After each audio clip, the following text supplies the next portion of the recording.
Welcome to the Public Voice Salon. We are an open dialogue on education, the arts, and social change. My name is John Braden. I'm an educator and a writer. And my darling wife, Claudia Canasto Chibuki, is filming us now.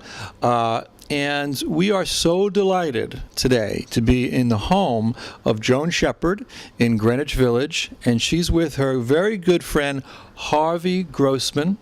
Now, Joan is an actress. Harvey is a stage director. These are two people of the theater, and we are just having a magical visit. And we want this to be very spontaneous, very open, but we want to really have a chance to educate our audience about some of the history of theater in America and in the world, and to talk a little bit about your work, and to do so just in a meandering discourse that's like a salon. Now, the name of our show is called the Public Voice Salon because we believe in a salon culture where I'm not really an interviewer per se. This is not like I'm not going to grill you with questions.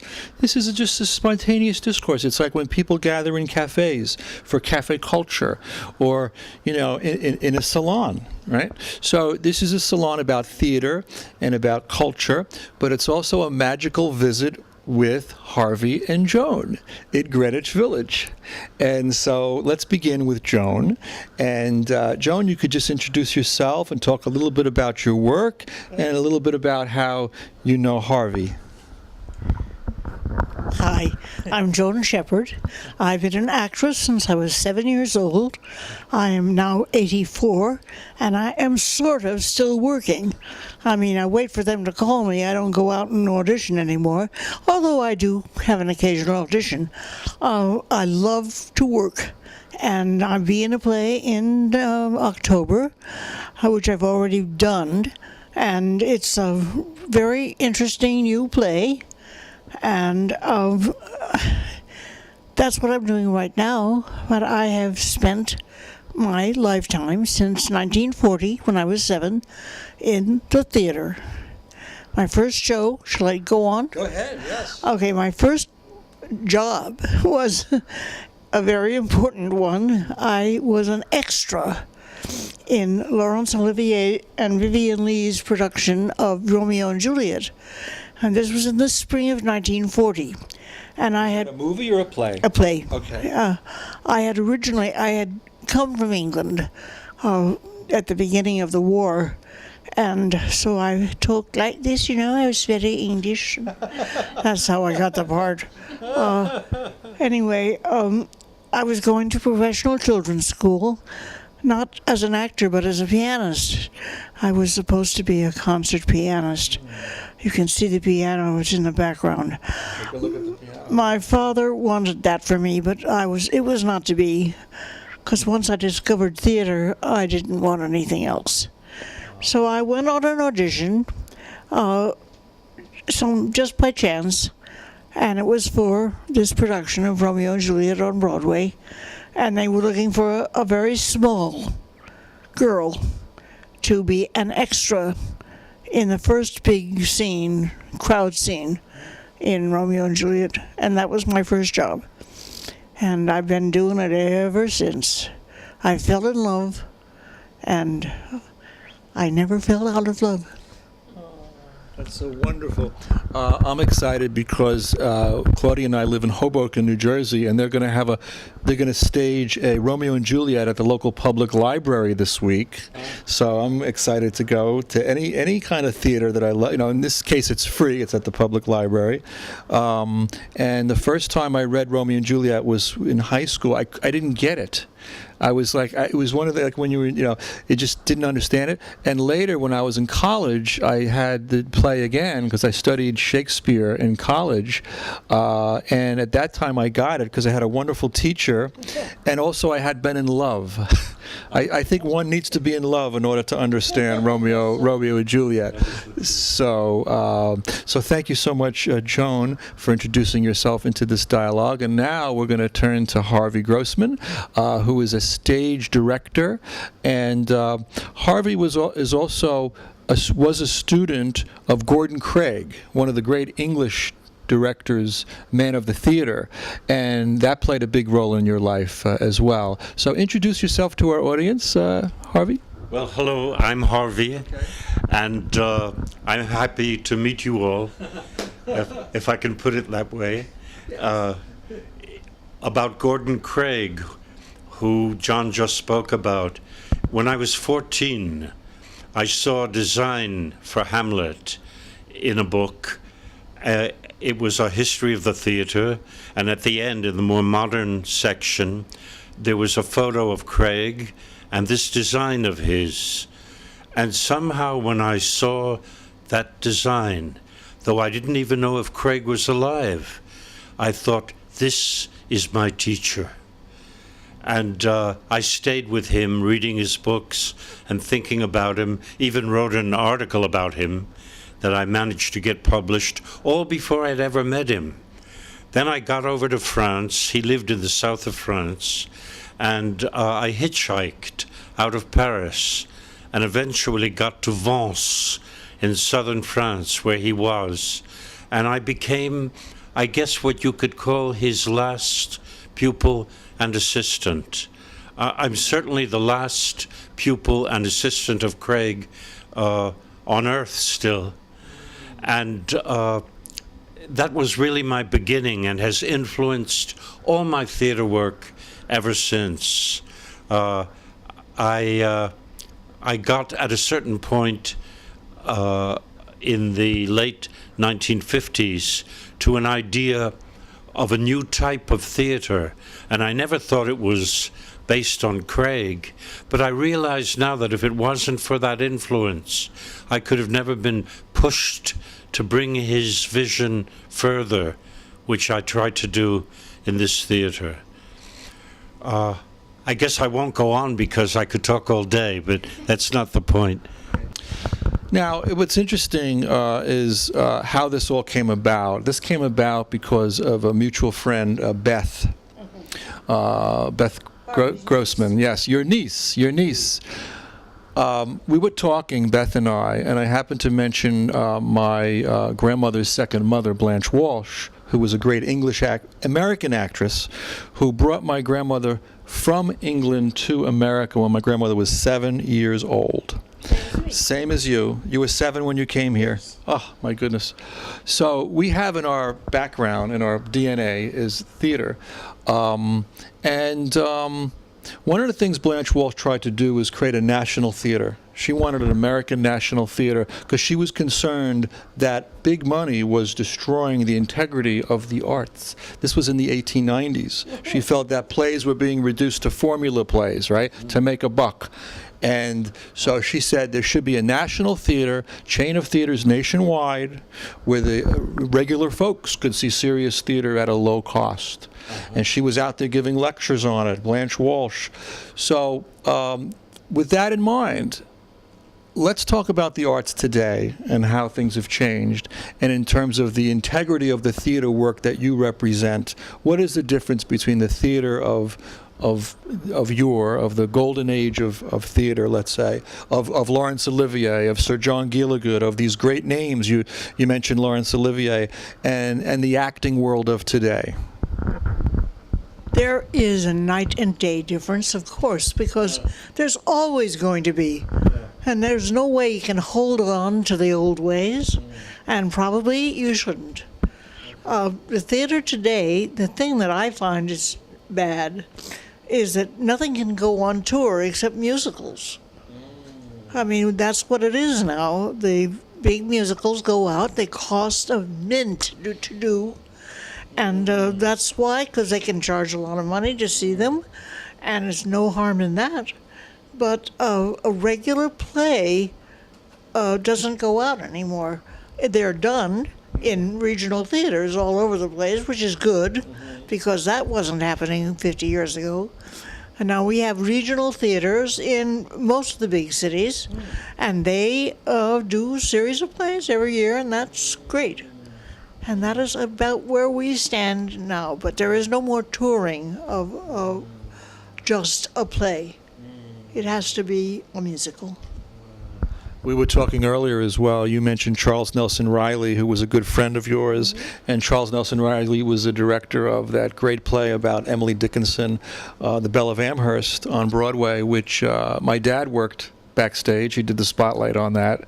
So, and Charles Nelson Riley, another great character, another great person of show business, who just popped up on a rerun the other day of Johnny Carson. They're showing the reruns of Johnny Carson. Look, there's Charles Nelson Riley. You know, do we still have characters like that anymore? Well, I think there are such people, but just as in his time, we don't always know them on sight. Little by little, they become part of history, as he is. And I think that's still happening, yes. Who were some of your heroes growing up in terms of theater? Well, actually, Edward Gordon Craig, first of all. His name is really history by now, and I feel myself very lucky to have been able to be with him personally and work with him. And through him, I met the founder of modern mime in France, Etienne de Creux. He was the teacher of Marcel Marceau, Jean-Louis Barrault, other famous mimes you might have heard of. And I was able to study with de Creux and even became a member of his troupe, which is putting the emphasis on action rather than on words, or not on words alone. And I think that has influenced my directing very much. I've directed a lot of things, and once I even directed a play with Joan in it. Yeah, it was a Pirandello one-actor. There were 3 Pirandello one-actors, and they hired a different director for each. And it was just a couple of blocks away from where we are right now. Yeah, in the village. Yeah. This is, just to be absolutely accurate, this is the East Village. Okay. And we're not Greenwich Village.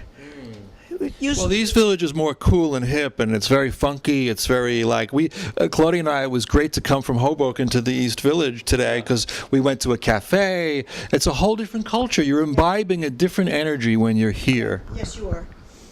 It's historical, right? It's cultural and it's historical, and it's political.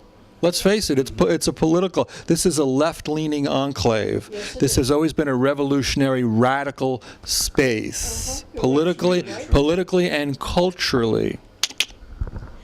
I've lived here since 1963.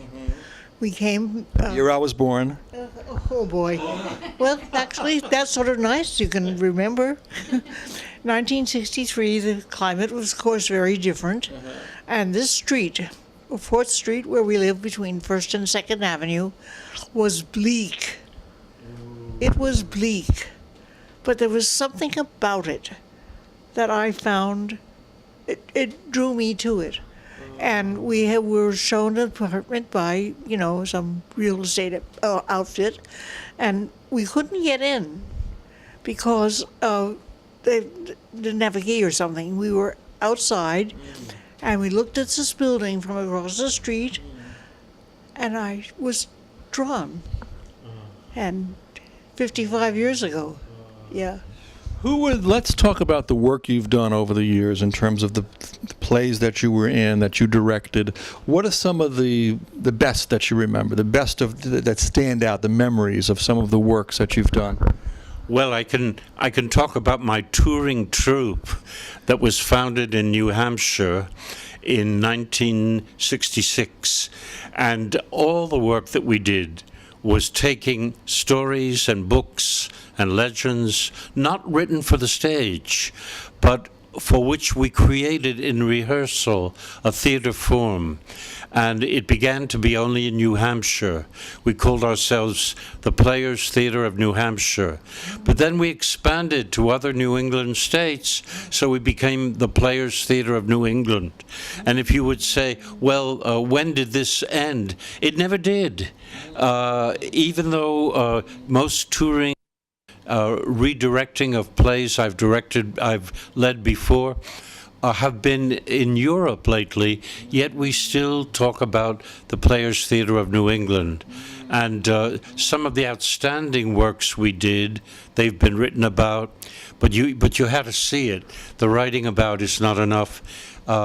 Were The Devil and Daniel Webster by Stephen Vincent Benet, then going to England, Dickens' works, and then... Which Dickens in particular? A Christmas Carol, with a cast of 4. I would use a very small cast, and there is a constant evolving and changing from role to role. And then another one that I prize particularly was based on Washington Irving, The Legend of Sleepy Hollow, and we toured it all over New England and in New York State and other places, have played it in England, in Yorkshire, and other areas. And I guess that's what I think of as my prize mascot play, The Legend of Sleepy Hollow. And again, based on a story, not based on a written script. We created the play in action. And it's my way of working. And if you'd say, does it stem from any influence, that way of working? Yes. And that influence is Gordon Craig, undoubtedly, yeah. And Joan, what are some of the works that are most meaningful for you as you look back in terms of the productions that you were in? Well, probably the most famous production I was in was The Member of the Wedding, which I was in on Broadway. I was still a teenager, and I continued to be associated with it through Ethel Waters, the star. I eventually graduated to the big part that Julie Harris created, Frankie, and I played it with Miss Waters many years past my prime, shall we say. I was like playing a 13-year-old when I was 32. But I had that look, so I did that for a long time, and it was great. And I had my own theater company for years. What was it called? The Fanfare Theater Ensemble. And my husband, Evan Thompson, and I toured it and played everywhere in the world with it, actually. England. And recently, I have gone to Scotland with my one-woman show, which is called Confessions of Old Lady Number 2. Why Old Lady Number 2? Well, that's a good story. Okay. I have never been in movies. I mean, really, so seldom it doesn't even count. But once in a while, it came up. And this was maybe 7 or 8 years ago.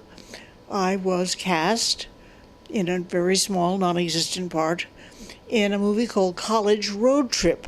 And I got to the set the first day, actually my only day, and there on the dressing room door was the following legend. Shepard as Old Lady Number 2. Well, I thought it was so perfect.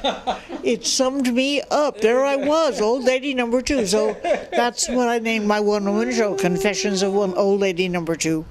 And I've done that in England and at Edinburgh in the festival, a couple of years there, and in New York. And it's a great deal of fun, and I love doing it. I'm at the moment trying to write the story of my life, mostly because my daughter, who is a great, big, important theater director today, she wants me to do it, so it's really for her. And she is, right now, my daughter is directing Oklahoma at the Goodspeed Opera House in Connecticut, and just about to open. Oh, that's wonderful. Wow. This is also very much the story of a friendship between Harvey and Joan. Let's talk a little bit about the friendship too. And I was going to call this a visit with Harvey and Joan, but I think I'm going to change the title to a magical visit with Harvey and Joan because it feels magical to be here. And I also have fond memories of my grandmother, who I was very close with, who came from this theatrical background, and she always had it in her. She was a great storyteller. She had a lot of warmth about her. She would say, "John, it's 4 o'clock, time for tea." We would go in the kitchen, and she would regale me with stories. So there is an aspect of storytelling that scholars are even looking at today, that there's a cognitive aspect that we think in terms of stories, that stories are very valuable. And I feel so blessed to have gotten an education in stories from my grandmother, and now my education continues with the two of you. I often think when something bad happens, hey, it's going to be a great story. Well, yeah. Okay. It is. Usually it is. So let's see now. What about the story of your friendship? Something good. Let's talk about a good thing. The story of your friendship. How did that begin? Well, we were in high school together. The school was one that doesn't exist anymore, but it was called Rhodes School. Rhodes College Preparatory School. And it was on 54th Street. And one morning, maybe Joan will tell us the date. Was it in September? I think so. September or October. Yeah, of that year, which was 1949. Both of us were in a music class. And that was just part of the normal curriculum of the school. But that's how we met each other. And it just somehow immediately clicked. We were friends for life. And it was born that morning in the music class. Yeah. Something cinematic about that. Claudia and I actually met in Central Park on a bench. So that's like a Broadway play right there in the making, you know, near the Beethoven statue, okay? So it was like this incredible meeting. There was a drummer's circle there. There was an African drummer's circle, which drew me in. I heard the sound, the drums, and I sat on a bench next to Claudia. And then I did something very interesting, which was I said a prayer to the tree because I was too shy to talk to Claudia. So I said a prayer to the tree to give me strength and confidence. Because I was in this kind of indigenous mood, I guess. Especially, you know why? I just saw Al Gore's movie, An Inconvenient Truth, which is a wake-up call about climate change and global warming. And I saw it at the Sunshine Cinema in the East Village, okay? And so, you know, and then I said, after this movie, I said, you know, I need to get in touch with nature before it's too late, before we lose our planet. So where am I going to get in touch with nature in New York? Central Park. I go to Central Park, get thee to Central Park, you know? And I met my darling wife, Claudia, and it's magical. So meetings are magical. My parents met in art class in Fort Lee High School. So there's another art assisted, you know. So Joan, talk about your memories of meeting Harvey. Well, there we were, and we both, I think we were doing Gilbert and Sullivan. I know we were. Yes. We were doing Pinafore, HMS Pinafore. Yes. And Harvey and I were both already deeply immersed in Gilbert and Sullivan. So we knew all the lyrics, and we were singing. And I just thought, oh my goodness, somebody else is like me. And that's how it came. Then we started going to lunch. The school did not serve lunch. And we all went out somewhere, usually to the Automat. But we would go to this little deli on 6th Avenue between 54th and 53rd. And we did that every day until our money ran out. And then we started going to the Automat on 57th Street. So this is a friendship, this is a lifelong friendship, sharing an interest in culture and art and theater. You know, one of the things that really gets me upset when I look around our country today and I see the way the arts are treated in a very frivolous way, you know. The arts are not considered central in curriculum in schools. It's like... That's not new. No? It's been going on since I can remember. Thank you for... It's nothing that's... Yeah, it's always... The theater is going to die next week. And you know what? It can't die. Theater. It will not die. It's there. It's part of everybody's psyche, whether they know it or not. And theater comes from ancient Greece. Is that true? I mean, let's talk about historically theater. It comes from ancient Greece, and Aristotle believed that the theater gives one a catharsis, that there's something, it's almost like therapeutic to go to a play that's dealing with real issues. So think about this. If it's therapeutic to go to it, how therapeutic can it be to be in it? Is that true, Harvey? Is it therapeutic? I think it is. And when you brought up ancient Greece, it made me think of something which I believe is very important, that the theater didn't start with people coming to see something or see somebody. It started as a congregation, a word like that we would use in a church, for example. And, well, of course, little by little, somebody detached himself from the group and everybody else looked at him. And then we had an actor. Yes, but actually, the theater begins as a congregation. And you may recall that I mentioned earlier, I didn't embroider on it, that I began a work which I consider my life's work, and which I didn't think of as coming from Craig, but then later I realized it was influenced by him. And you know where it started? On a bench in Central Park. Okay. Yes, in 1958. I was already married to Ruth. We had an apartment on 160 West 76th Street in an old brownstone downstairs in the cellar. And I went there to Central Park. I had an idea in my head, and I sat down on a bench, and I wrote down in a notebook the lines which are still the first lines of the book that I'm writing, that I've been writing all my life. I have a title for it, The Shift. And what I mean by that is a shift of emphasis from what is seen to the people seeing it, to the congregation again, to the spectators. And I'll say those lines for you. Please. There's a couple of lines. Go right ahead. I think I can remember them by heart. I should by now. One and all-pervading is the epic state, the artistic view of life known to children. Multiple, however, and separate is the dramatic state, learned by the adult over time. That's the beginning of the book. It makes me think about the separation of life and art and how all the world is a stage and we are all acting in our own lives. I also wrote a one-man show titled How to Be an Actor in Your Own Life, which has to do with having a sense of agency. You know, being able to speak to the world, to say, this is who I am, this is what I think, this is what I feel, and to be an actor as you move through the world in the day of your life, and not to feel stuck or submerged. And I think encounters with works of art can also wake us up and help us escape that sense of apathy and boredom.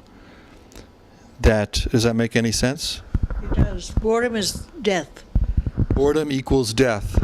It sure does. I've never been bored. I don't think so. I've been very unhappy. I've been very happy. I have been very amused. I have been very disgusted, but I've never been bored. John, your one-man show that you wrote, have you performed it? I did. Where was that, and under what circumstances? It was at the Church of Humanism. The Church of Humanism was founded by Reverend Joseph Ben David, who was a friend of Martin Buber, the great philosopher of I and Thou. And Reverend Ben David was a friend of Buber. Let's hear the epiphany. Well, I have known Martin Buber. in Jerusalem in the year 1961, where I was working then in the theater department of the university in Tel Aviv. I wrote to Martin Buber and got an answer.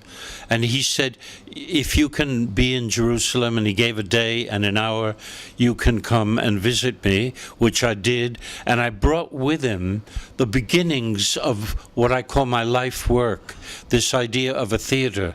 And he understood immediately. It was marvelous. I could tell it longer, but I won't. But I mean, I didn't think I was going to talk about him. But I know Beth made a point recently of looking him up and finding out things about him. Up until that time, I had only read one book of his, the book called Two Types of Faith, Judaism and Christianity. And here I was together with him in his house in Jerusalem, and his reaction to, I showed him my designs for this new type of theater with colors, and at first he criticized it. He said, colors, he said, are completely abstract. I said, yes, but I don't mean the colors in that way. I mean that the spectators, though they have different perspectives on what they see, still relate to one another via what they see. And he said, this I understand. Wow. So that you could say, along with Craig and De Croo, the third and most important person, I guess, who I've managed to meet was Martin Buber. Whoa. Now, okay, I was, when I decided to call this a magical visit, okay, I thought maybe that's too much of a stretch, but no, it's getting more magical as we go along, especially that we have a Martin Buber connection now. But just to share with our audience, we've been talking about Buber, by the way, since the beginning of our show. We do mention Buber a lot, and I think his work is important. I think his work is important to saving the world, actually, to getting people to have dialogue and seeing the sacredness of dialogue and the I-thou encounter. What was wonderful last year was that David Brooks of the New York Times published a column about Martin Buber. And he had never done anything like that. I had never seen Martin Buber in the New York Times featured prominently in a contemporary analysis of what's going on in our society. So I want to thank David Brooks, for that. And I do think that we could learn from this and grow from this. But yeah, and we're having an encounter right now, a dialogical encounter that's spontaneous. There is no script. I'm not reading any cue cards. I'm not following. Nobody's telling me what to say in my ear. This is why our show is different than a lot of shows you see on TV, that we want to be very natural and authentic. And so, Joan, you've spoken in a while, so I'll bring you in the conversation. Overwhelmed by the whole conversation. And Harvey and I, one of the great things about Harvey and me is that we never run out of stuff to say. And he comes to visit me a couple of times a year and stays with me, and we never shut up. And it was the same with me and my husband. Yes. My husband and I were married for 50-odd years, and we never shut up. And it was a great relationship, and I miss him every day. Was he a man of the theater? What was? Yes, indeed, he was an actor and a director. And he was constantly working many Broadway shows, and nobody actually knew about him. I mean, he wasn't famous or anything, but he was that very rare thing, a constantly working actor. Wow. And he was one of the great people of all time. Any particular shows that we would know, people might know? Goodness. Jimmy was his Broadway debut, terrible play musical about Jimmy Walker. He was in 1776 for years. He understudied 10 parts and played them. One of the 10 he didn't play, but he was constantly on. Every night when he come home to the theater, I say, "Who were you tonight?" And he'd tell me. It was a good gig. He was also in City of Angels, and oh goodness, lots of them. The last show he did was a play on Theater Row, 42nd Street, about an old age home, actually. And it was very good, and he had a lovely part. But he worked right up until practically his death. That's the way he wanted it, and that's the way he lived his life. Nothing could have stopped either of us from actually the desire to keep going. When you look at theater today, when you look at the big names, when you look at Harvey Fierstein, when you look at Bette Midler on Broadway and Hello, Dolly. Great. Yeah. Yeah, that's what I hear. Okay. Uh-huh. She's wonderful. She really is. Terrific. Bette Midler is a gem. She is an absolute gem. What about Meryl Streep? What do you think about Meryl Streep and her work as a great actress? Is she someone? I've only seen her in a couple of films, but I always liked her. Yeah, I do. Maybe Joan has seen more. Well, I saw her on Broadway in Secret Service, I believe. Oh, okay. Just before she went to Hollywood. Oh. And she was great. I mean, I don't think she's the end of the world or anything, but she's an awfully good actress, and she deserves everything she gets. Some other favorite contemporary actors that you might know that our audience could relate to? Who are some of your favorite movie actors, theater actors? Al Pacino, Robert De Niro. Do these names mean anything, or? Oh, yes. I like both of those actors very, very much. Okay. Who do you like, Harvey? I have a problem that the films I like and that I see are usually very old films, so that I love the people who are in them, some of whom are not alive, even. Like Freddie Bartholomew. Does anybody know who he is? Don't know. He was a boy actor in the 30s. He played David Copperfield as a boy, and he played in Robert Louis Stevenson's Kidnapped, and he played in Little Lord Fauntleroy, which he saved from mockery by getting into a really strong fist fight with the young Mickey Rooney in that. An actual fight with Mickey Rooney, or oh, okay. Part of the film, but they didn't hold back. And I mean, a lot of those films made from childhood classics mean a lot to me. But I have to say that of all movies that I know, there are two that rank supreme with me. One is Laurence Olivier's Henry V. Joan and I have seen it about 100 times together. Yes, we just go. Let's just go see it again. We did that when we were teenagers. We did that a lot. Yeah. What year was that movie? 1945. Well, no, it was actually 44, and they started to advertise it here in 45, and then in 46 it was finally released in the States. But I mean, if maybe you both know it. Have you seen it? No. Oh, I recommend. See it. Oh, it probably is the best movie ever made. Would you say? So I believe. So for me it is. And one other movie ranks with it, or close with it, and that is a French movie, The Children of Paradise. Yes, that is one of the great, great movies. Jean-Louis Barrault is in that. And, I mean, I think that's the only movie he ever made. No, he made a lot of movies, but nothing like that. This is what it's like to be in the midst of a friendship here. Yeah. This is the friendship of Harvey and Joan. Ongoing, amazing, magical dialogue about what matters, the things that are exciting to both of you. That's a good phrase, a dialogue about what matters. Yeah, really. We want to educate our audience about the arts, about culture, about a better world that might be, a world that's more kind, more just, more loving, more caring, more peaceful.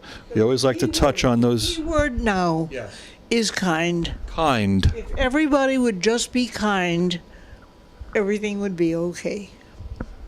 You should be the President of the United States. Why don't people know that? Yeah, why don't they know that? Because it's really absolutely easy to be kind. It doesn't cost anything. And I try to think whenever I'm in a dilemma about how to behave, I just tell myself, be kind. That's the key word, I think. Wonderful, wonderful. We just visited a woman in Ocean Grove, New Jersey, named Nell Noddings, who's an educational scholar, and her work is done about caring. She looked at the importance of caring, and she feels that schools should be structured around teaching people how to care for friends, for family, for community, for planet. So, yeah. That's certainly true. That would transform education. Yeah. We want to help transform education. That's a good word with this show that we have here, this dialogue. We want it to be transformative. The trouble with education is so much of it is force-fed. So you like memorizing for the test. Yeah, and getting ahead, you know. About success. Just success. We want to teach you to be better than the other one, to get a leg up, to, you know. Well, what's success? Well, yeah. Oh boy, I love success. If it's the right kind of success? Well, I don't know if there's a right kind. I'll take it whatever way it comes. Well, this has been and continues to be a very successful dialogue here on East 2nd Street. No, 4th. I'm sorry, 4th Street, between 2nd Avenue and 1st Avenue. Right. East 4th Street, okay. Claudia and I stopped at a wonderful coffee shop nearby, and we had a nice little cup of coffee and relax and just sit. Called the kitchen sink? Called the Coffee Project. Oh, I don't know that. Oh, it's a lovely little place. You should try it. Oh, where is it? So on 5th between 2nd and 3rd. Oh, I don't go there very often. I just go up 2nd Avenue, so I don't see that. Oh, I must look for it. Do you guys watch movies together? Oh, do we? Yeah. I have this theory. I have many theories, but one of my theories is no television before 5:30 in the afternoon. Because I've heard and seen a little bit of old ladies who sit watching television all day. So I don't want to be one. And so even though I just love old movies and they're on all the time. So I wait till 5:30 and then I turn on channel 82, which is the film channel, you know. Turner Classics. Yeah, Turner Classic Movies, my favorite. And then I watch Jeopardy at 7 o'clock. And then Harvey and I have dinner. And then we sit down and we watch movies all night long. Yeah. There's a very strange thing recently that I found out, and I don't know why it is, but maybe you do. It's that a lot of movies that I've known well, that I've seen again and again, are sometimes shown on TV with changed sections. Maybe it's that they use other takes or something, but I mean, take an important movie like Gone with the Wind. I've seen that. Maybe you both know that. Yes. I've seen that many times in my life. And there's a moment that you may remember when Scarlett, the heroine, arrives back at her family's home at the end of the Civil War. And she gets to the door.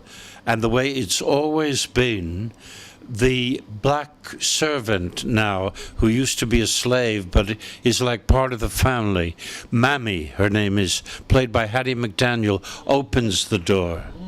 Well, here it was, Gone with the Wind. Oh, that'll be Beth. Oh, Beth is coming, okay. Okay, I'll just finish this. No, Mammy doesn't open the door. Scarlett's father does, played by Thomas Mitchell. But that was obviously a rejected thing. But I mean, why do they do that? Why do they do things like that?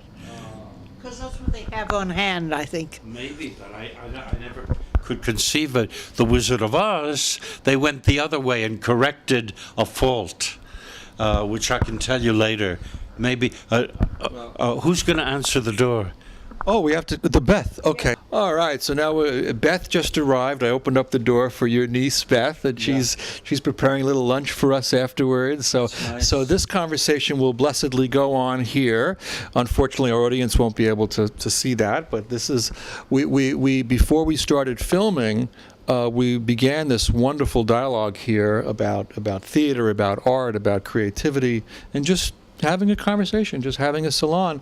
One of the things we're trying to educate our audience in general is really the importance of conversation, the importance of simply having these talks about things that matter.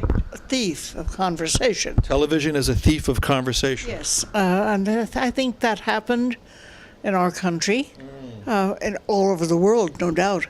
Wherever there is television, people turn it on and then they don't talk. But we talk, even when television is on. In the middle of the movies.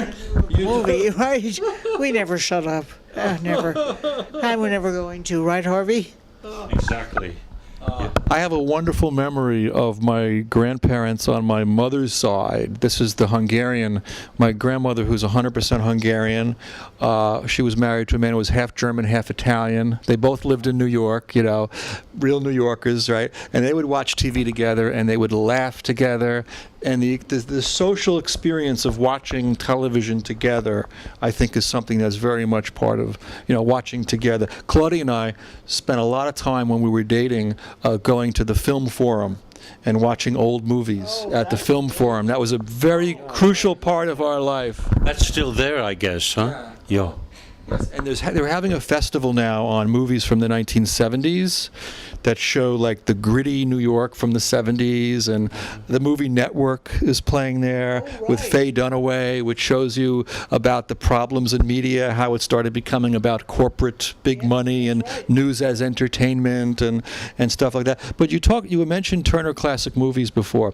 One of my favorite things about Turner Classic Movies is that they introduce the film and somebody talks about it and gives you some knowledge and information. And in particular on Saturday nights, they have what's called the Essentials, and they'll have like two people having a conversation. And I just happen to love that. Do you notice like Alec Baldwin? I love him. He has so knowledgeable and he's so passionate about you know, movies, about the craft of acting and show business. And recently he had David Letterman on also. Great big beard. Big beard, David Letterman. It was great to see him out of retirement and to see him back there.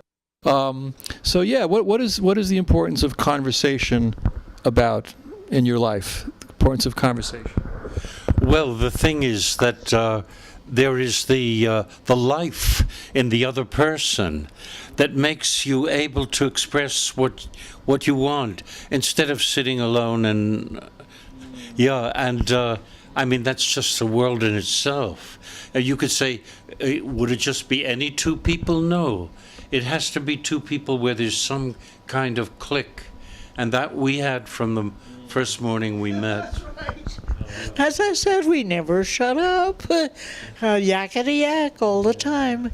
And it's Quiet's okay too sometimes. Quiet time is okay also, to be quiet. There's something as a soulful silence, a meaningful silence. With us. so, you know, and I like to do crossword puzzles, so we do that, you know, sit around.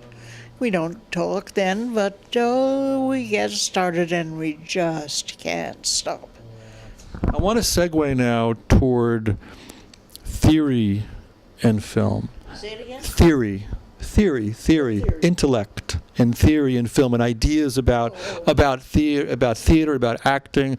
You know, Konstantin Stanislavski, the Stanislavski method. Lee Strasberg had the actor. You don't go for any of that stuff. I do not. Okay. I lived through that in the 50s because I had been a child actor, and when the method came along and she got very strong, and starting about 1949, I was scorned and despised by many of my fellow actors because I had been a child actress. And sometimes they would say to me, "Oh, you're not really an actor."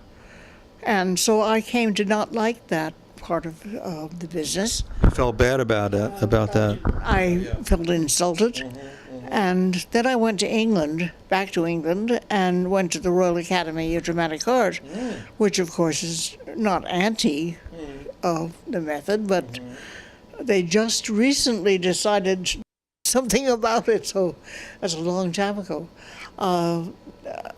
The training there was not that in that vein, and I learned stuff from them, and then I came back to New York. It would be 1952, and I found that I was unemployable because of my background, because of my credits, because I was a kid actor, and that meant that I was nothing. Very few child actors actually had a successful career after. I think Elizabeth Taylor is a good example of someone who did. McDowell. And Roddy McDowell, right. They're the ones, I think. Well, Mickey Rooney, too. Oh, right. Yes. Of course. Did you know that Laurence Olivier said that Mickey Rooney was the best American actor? Really? And I kind of tend to agree with that. Fascinating. Mickey Rooney. I grew up with a great big crush on him, and I still have it. Did you have a crush on any actresses, Harvey? Any crushes? Yeah, I had crushes from a very early age on both sexes. Yeah, and I was totally unaware that there was such a thing as something not normal either way. Only that I knew that nobody knew about it or understood it but me, so I wouldn't talk about it anyway. But that's what I remember. Can you name names? Yeah, I think so.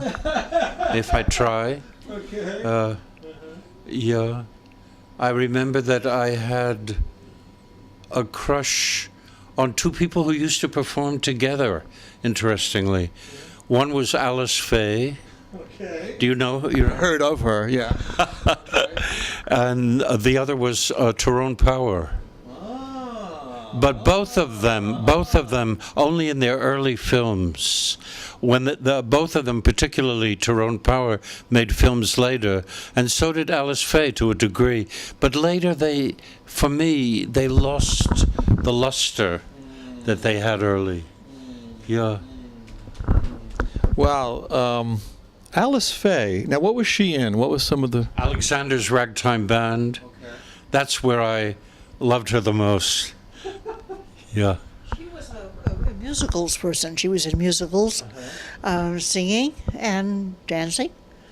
And she was like the forerunner of Betty Grable. And then Betty Grable was a forerunner of Marilyn Monroe.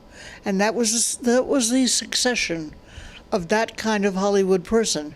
Betty Grable had the legs, right? She was with the legs. Legs. And actually, I think she said that Alice Faye had said to her, well, it's your turn. And then, I don't know if Betty Grable said it to Marilyn Monroe, but that was the succession of that type of actor, and they prevailed. And of course, Marilyn Monroe prevailed in a lot of different ways. Yes. Marilyn Monroe. So, would you two consider being in a play together? Like, Are you kidding? Where is it? Come on. where is it? Turn it over. You'll have to write it, right? I mean, Well, that's a thought. Huh? or maybe just let it be spontaneous. Maybe you could tell stories about Well, we're doing that now. the beginning of a show. Now we just got to get a backer, a producer, and we got it made, right? I think so, really. That's what my one-woman show is. I tell stories about, and I sing songs about it. I also write songs. And it's been tremendously successful, and so I haven't done it in a while. Actually, I sort of lost heart after my husband died to do that. Yes. Not plays with other people. They call me up and say, will I do it? I say yes. And they say, oh, we'll send you the script. And I have to say to myself, I don't tell them, I don't need to see the script, I'll do it anyway. quick thought about the high prices of theater tickets today. What do you think about, Broadway? You have to mortgage your house now to go see a play. Yeah, well, actually, the little that I've heard about it is shocking. Yeah. Shocking, and the only there are probably more, but the only one I know who has made some effort about it is an actor who has been a close friend of mine for many years, and I think you might know him, Alvin Epstein. No, you don't know Alvin? Now he's sort of semi-retired. He's in his 90s, but he really organized a group of protesters against the price of theater tickets that people say, I mean, it's unaffordable. Even with today's high prices, it stands alone. And they joke around about Hamilton, but it's a serious issue. We went to see, what was it called? War Paint. Oh, that's what we went to see. And I hate to badmouth, but it wasn't. Tell it like it is. It was a piece of you-know-what. Oh, it was so bad. And we didn't pay for it. A friend of mine took us. But I think the tickets were $79 a piece. They were the cheap tickets. Yeah. Yeah, $79. This brings it back full circle to Blanche Walsh, who was my grandmother's second mother, who tried to get a national theater going in the United States. She got the idea from her friend Mark Twain. And, I was going to mention him, but I'll get to that. So Mark gave her the idea, but she used to say to him, hey, why don't you help me with this, And he said to her, no, I prefer to scatter the seeds and let others do the cultivation. So boy, oh boy, did she cultivate. Blanche Walsh, she had a house in Brooklyn, one of her many houses, that if you walked into the foyer, on the wall was a diagram of what she called the National Liberal Theater of America, what it would look like.